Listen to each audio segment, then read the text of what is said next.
We'll take another example where this network is given. Again, this network is terminated by the resistance ZL. Sorry, this is V2 and this is an independent current source which is I1, right? For example, I want to find out the ratios, the network functions V2 by I1 and I2 by I1. Right? This is nothing but the transfer impedance function and this is nothing but the transfer current ratio. Right? Suppose I want to write this in terms of Z parameters. Let us see how do we do that. Okay. Till now we were just looking at the circuit and writing down the equations. There is another way of doing it. Okay. So for example, if I want to write everything down in terms of Z parameters, right? So I can actually use the equivalent circuit for Z parameters, the equivalent circuit which was the general equivalent circuit. I'll just redraw that. So this was Z11, this is V1, this is I1, this is Z12, I2, right? And the output part was Z21, I1, and here I was having Z22, this was I2, right? This was V2, right? So this was the Z parameter equivalent circuit for a general network. This can be used for a reciprocal network also, or it can be used for a non-reciprocal network also, right? Now actually, if I want to find out V2 and I1, V2 by I1 or I2 by I1, I do not need this part of the network, the input part of the network. Only by considering the output part of the network is enough for me, right? So let us consider how. V2 is here, I1 is also here because you have a current dependent voltage source. I have I2 also, I need I2 for this, and I have I1 also over here, right? So let us see how do we find out V2 by I1. V2 is here, right? So V2 actually can be considered as, this is some component where the impedance is Z22, correct? So V2 can be written with the help of voltage division as, here I have a terminated resistor ZL according to the diagram, right? So this was the equivalent circuit, but I've just added a terminated resistance ZL.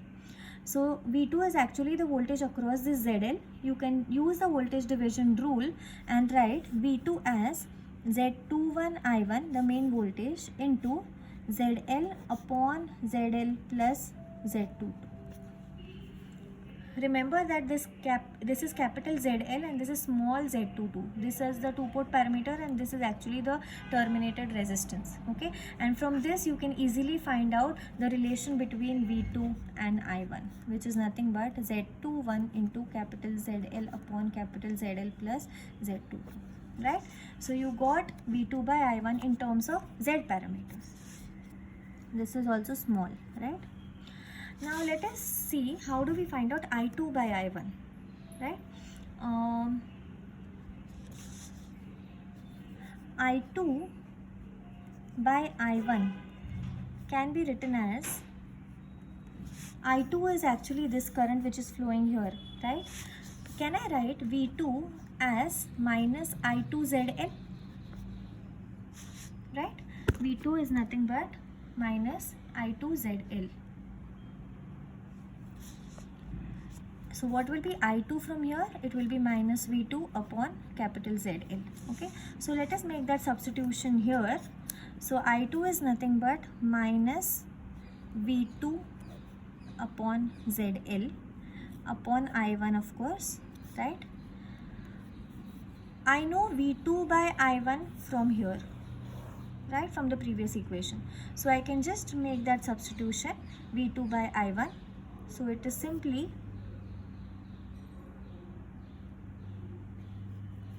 minus Z21 ZL upon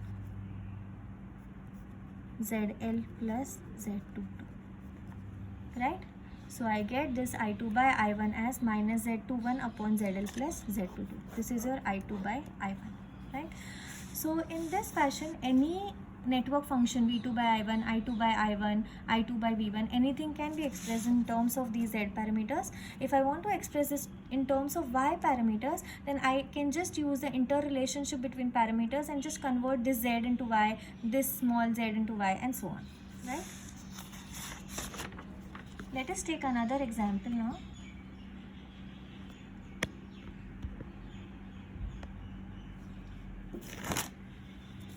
One more example we'll take.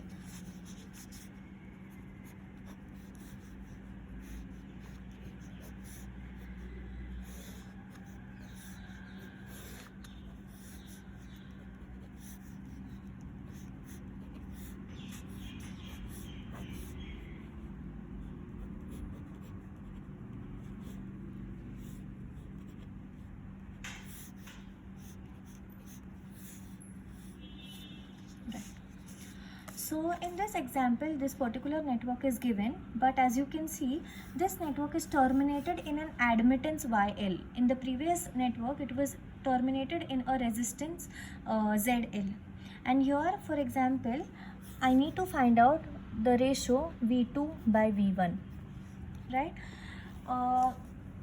It is not given that V2 by V1 has to be expressed in terms of which two-port parameters. So we will choose which two-port parameters we want to express V2 by V1 in, right? So if you look at this, you can see that Y parameters are actually helpful, or they will be easier to express this V2 by V1 in. Okay, because this YL is in parallel, you can actually draw this particular network in terms of the Y parameter equivalent. Okay, so what is the Y parameter equivalent? I'm just drawing the output side as we did it in the previous case. So this is your Y21 V1, this is your Y22, this is your YL, right? This is your I2 and this is your V2, correct? So, and of course you have this over here Y12 V2, and you have this Y11, and you have this I1 and V1 here. So this is the total Y parameter equivalent model for any network in general. Okay, so let us replace this portion by this. Let us replace it by the output thing. So I have YL over here because the network is terminated in YL. Okay, by I have to find out V2 by V1, right? So let us see what is the equation for V2, because we want V2. Let us see what V2 is.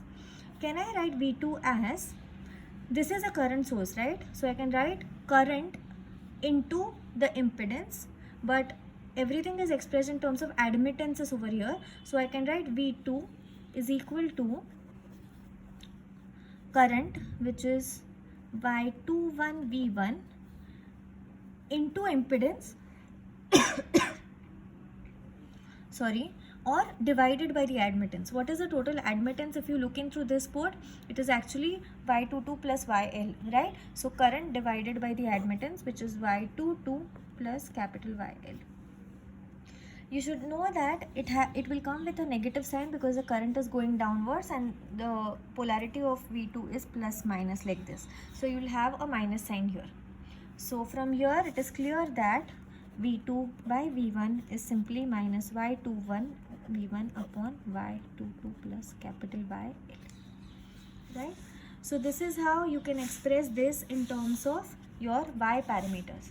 We chose Y parameters because this was an admittance that was given. If it was an impedance that is given, like in the previous problem, this one, we expressed it in terms of, or this one, this was an impedance that was given, so it is easier for us to consider the Z parameters, right? Of course, this also you can express it in terms of Z parameters by just converting these Y parameters into Z parameters, right? So if you ask me, is there a preferred method of solving? That is because in every problem I solved it using a different method. Once I used the equivalent circuit, once I just wrote down the equations as it is, then once I just found out which parameters I need and then wrote down the corresponding equations. So there are different methods of solving. So if you ask me, is there a preferred method? The answer is actually no, right? You need to find out which parameters you want to express the network function in, and then solve it accordingly, right? So here we are done with your two port parameters wala portion, that unit we have completed. So maybe we'll solve a few examples, or we can actually start with the next topic. So I'll give you some examples for practice also, and we can solve it in the class also when on Friday. Otherwise we'll start with the next topic. Okay, so thank you.